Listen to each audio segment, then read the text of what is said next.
Bismillahirrahmanirrahim. Assalamualaikum warahmatullahi wabarakatuh.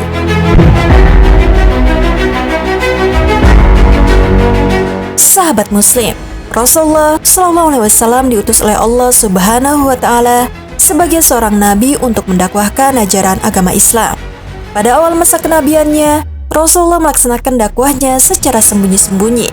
Dakwah yang berlangsung selama 3 tahun secara sembunyi-sembunyi ini beliau lakukan terhadap keluarga dan sahabat-sahabat beliau SAW sebagai langkah awal yang diambil oleh Rasulullah untuk menyebarkan agama Islam.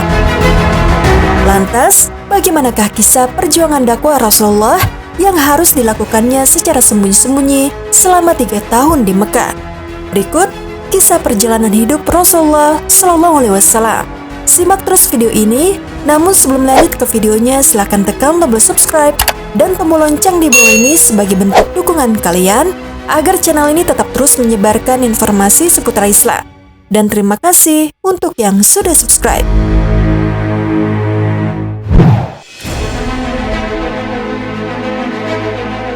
Sahabat Muslim, sebagaimana diketahui, kota Mekah merupakan pusat agama bagi bangsa Arab.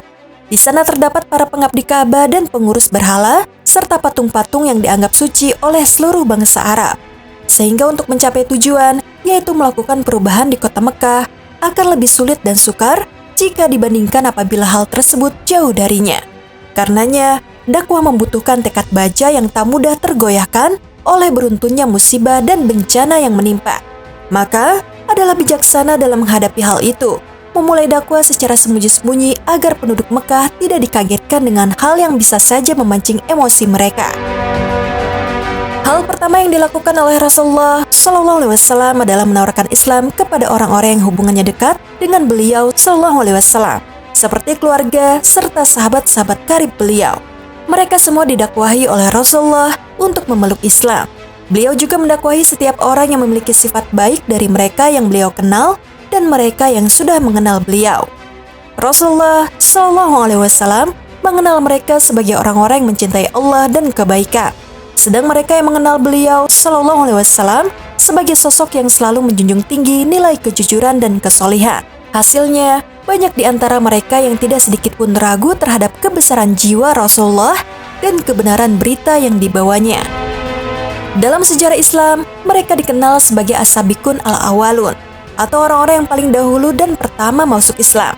Di barisan depan terdaftar istri Nabi SAW, Ummul Mukminin Khadijah binti Khuwailid, lalu disusul oleh Maula yaitu mantan budak beliau SAW, lalu Zaid bin Haritsah bin Syahril al-Kalbi, lalu sepupu beliau Ali bin Abi Thalib yang ketika itu masih kanak-kanak dan hidup di bawah asuhan beliau SAW, serta sahabat karib beliau yaitu Abu Bakar Asy-Syiddiq radhiyallahu anhu. Mereka semua memeluk Islam pada permulaan dakwah. Kemudian, Abu Bakar dengan sangat giat mengajak orang-orang kepada agama Islam.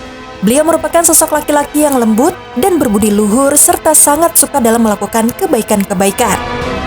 Para tokoh kaumnya selalu mengunjunginya dan sudah tidak asing lagi dengan kepribadiannya karena kesuksesan dalam berbisnis dan pergaulannya yang luas.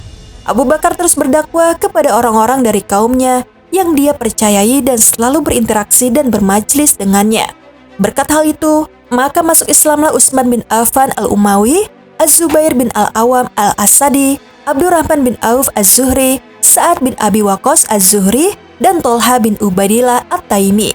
Kedelapan orang inilah yang terlebih dahulu masuk Islam serta merupakan angkatan pertama dan garda Islam.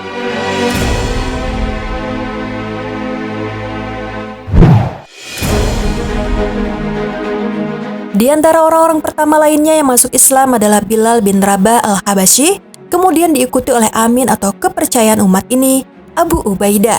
Nama beliau adalah Amir bin al-Jarrah. Beliau berasal dari suku Bani al-Harits bin Fir.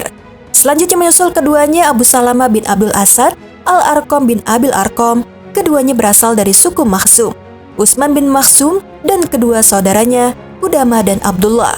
Ubaidah bin al-Harits bin al-Muttalib bin Abdul Manaf, Said bin Zaid al-Aldawi dan istrinya, Fatimah binti al-Khattab al-Aldawiyah yang juga adalah saudara perempuan Umar bin al-Khattab, lalu Kabab bin al-Arad, Abdullah bin Mas'ud al-Huzali, serta banyak lagi selain mereka. Mereka itulah yang dinamakan as-sabiqun al-awwalun. Mereka terdiri dari semua marga Quraisy yang ada. Bahkan Ibnu Hisham menjumlahkan lebih dari 40 orang. Ibnu Ishaq berkata, kemudian banyak orang yang masuk Islam secara berbondong-bondong, baik laki-laki maupun wanita, sampai akhirnya tersiarlah gaung Islam di seantero Mekah dan mulai menjadi bahan perbincangan banyak orang.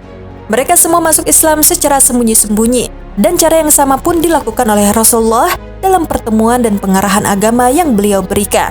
Karena dakwah ketika itu masih bersifat individu dan sembunyi-sembunyi, sementara wahyu sudah turun secara berkesinambungan dan memuncak setelah turunnya permulaan surat Al-Muddatsir.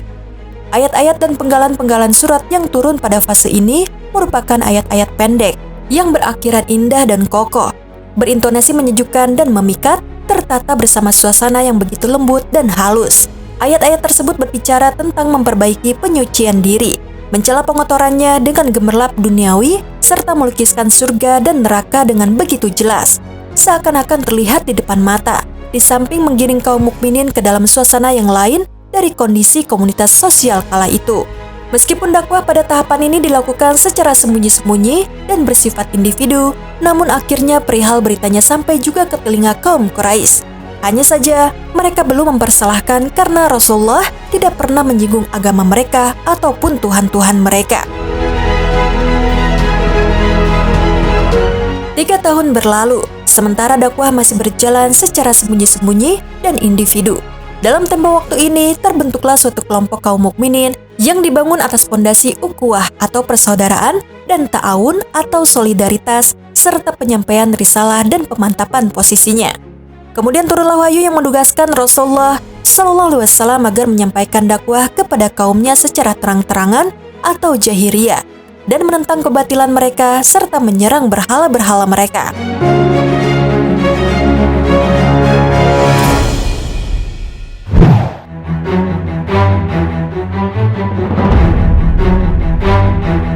Sahabat Muslim, demikianlah langkah awal yang diambil oleh Rasulullah Shallallahu Alaihi Wasallam untuk menyebarkan agama Islam dengan berdakwah secara sembunyi-sembunyi. Dakwah Rasulullah secara sembunyi-sembunyi bukan karena takut terhadap orang-orang Quraisy, tetapi berdasarkan wahyu ilahi. Semoga kita bisa mengambil hikmah dari kisah ini. Amin ya rabbal alamin. Sekian video kali ini. Wassalamualaikum warahmatullahi wabarakatuh.